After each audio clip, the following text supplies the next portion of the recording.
This is Kevin Mulcahy Jr. with We Love Soaps TV, and we're here this afternoon with Grant Kretchik. He teaches acting at Pace University and is also about to be featured in When Harry Tries to Marry, a new film coming out April 22nd. Grant, it's great to see you. Good to see you too, Kevin. So tell us first about your role at Pace University. My role at Pace University. Well, I'm more or less the director of BFA acting, and sort of have my fist in a little bit of everything. I teach the fundamentals, so I teach musical theater students. We have a BFA in musical theater, we have a BFA in acting, and we have a BA theater arts with a variety of focuses and or foci, and I guess I sort of head up the acting department more or less. Now there's a chair above me and a director of musical theater, but I pretty much just oversee the acting side of things. Now, of course, film is sort of a big achievement in any actor's career. Could you just sort of take us through how you became, on the one hand, part of academia and teaching acting, and also how the career began in acting and where you went to college, and take it from there up to Harry? Sure. I actually did my undergraduate education at Pace University, but I was a speech communication media studies major, and then I went on to get my MFA at the New School University, and from there I didn't flounder around. I mean, I started teaching almost right away. But I was also doing some other things. I had done a couple off-Broadway productions. I had done, little things along the way, and all of them, great projects, while simultaneously teaching.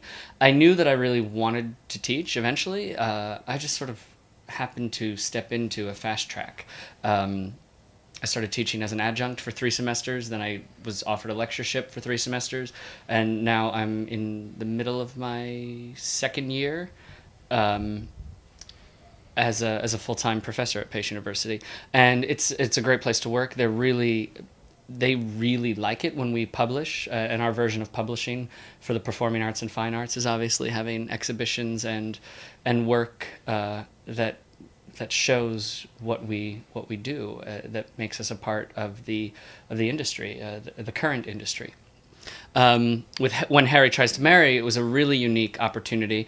I had gone out on the audition and met the producers and the writers, and they were looking for, the film takes place on a campus in New York City, a college campus in New York City, and they were originally going to approach some of the more obvious schools, but they didn't get very far with some of the more obvious schools. They also didn't know at the time that they had cast a professor and head of a program in the film, because I try to keep them separate until necessary.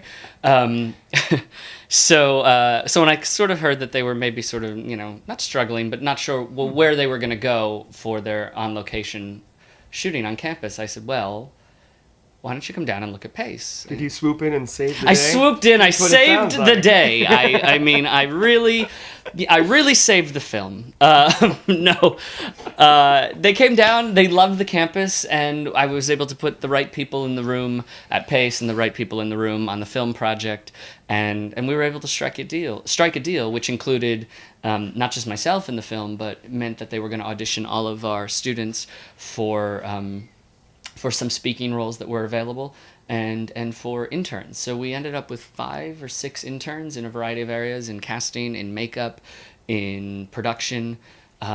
We ended up with over 100 as featured background and extra, and I think we ended up with about 6 or 7 students who had speaking roles that day. We ended up with about 6 or 7 that had roles in the film, speaking roles.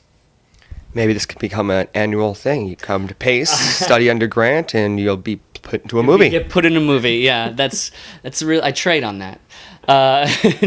No, actually, it's funny that you say that. Just yesterday, we were sort of gearing up for the promotion around the movie and promotion around Pace's involvement with the movie, and I said we'd like the trade papers, especially the trade papers of the independent films, to know that Pace helped make this happen, was open to having involvement, and that maybe this is the first of many that independent films can approach Pace, or not independents, and shoot on our campus, and of course use our students. That touches on one of the major obstacles and challenges to becoming an actor.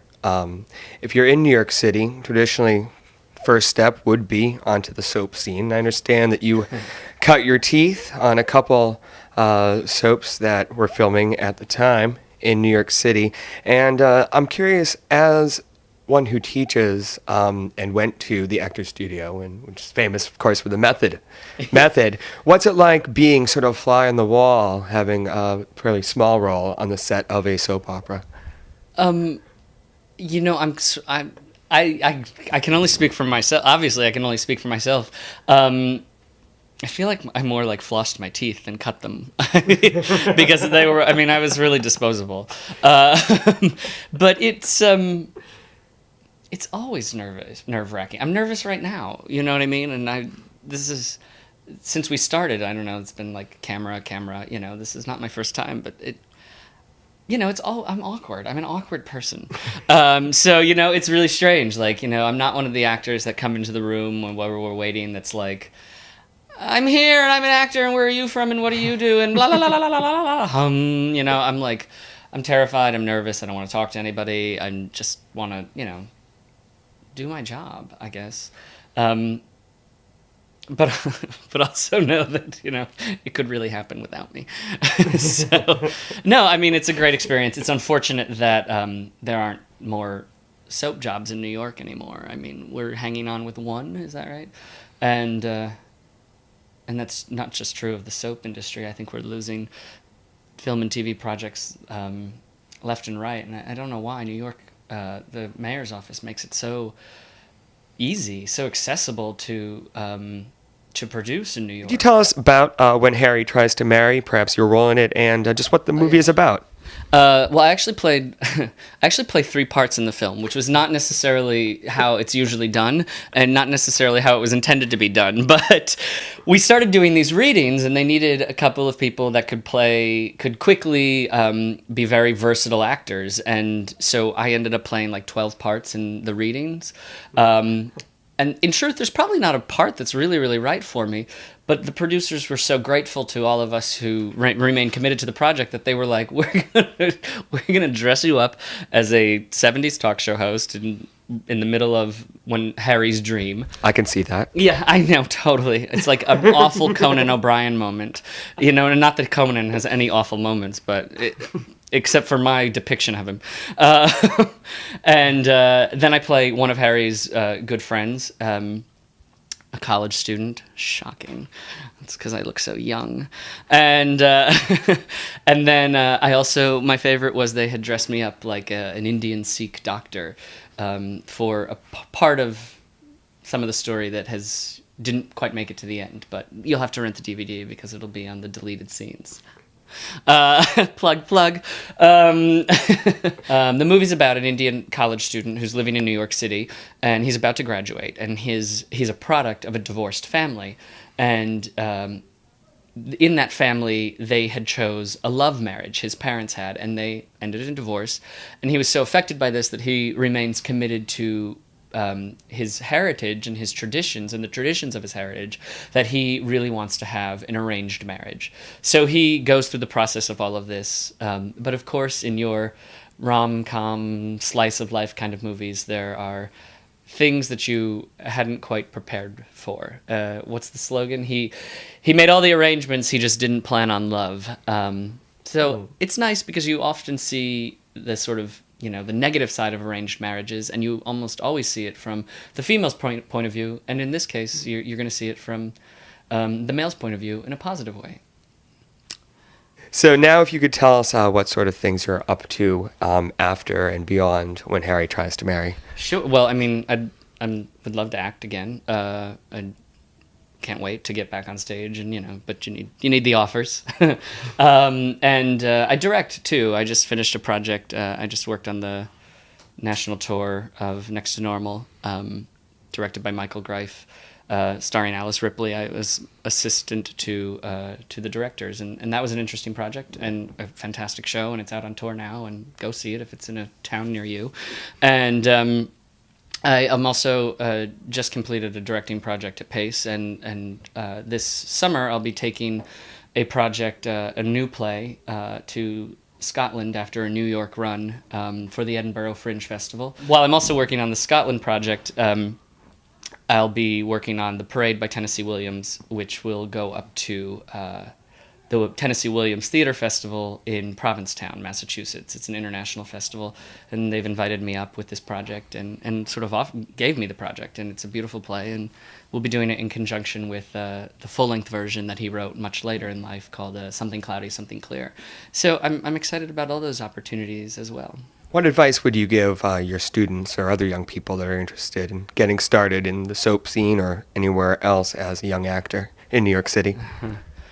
I mean, how long do you have? You know, I would say that, you know, I tell them what I always tell them. I guess it's, you know, is any job in the business worth it to them? You know, would you rather have any job in this industry than not? And I tell them that if they can answer that, yeah, it's important to them to have theater or the entertainment industry or be some portion of the entertainment industry in their lives, then I say that I think that they can have a career as long as they remain open to all the possibilities and not just remain solely committed to, you know, being the lead or being, you know, in front of the camera or on stage. That so much of it is about networking, and you have to be open to all of it in order to be able to get your foot through the door. I'd also tell them, you know, run. Really run, and to just be good artists, you know, in spite of the fact that sometimes you have to do commercial things or, you know, get to do commercial things or want to do commercial things. Just be good to yourself and be good artists and try to find some substance in everything that you're doing so you can feel good about it. And finally, if you can talk to us about working on the set of Harry, both as, I believe, a casting consultant and also in more than one role, it appears. Yeah, I actually sort of, what's the expression that I hate? I wore many hats. I wore many hats when Harry Tries to Marry. I brought the film there. I was first cast as an actor, and then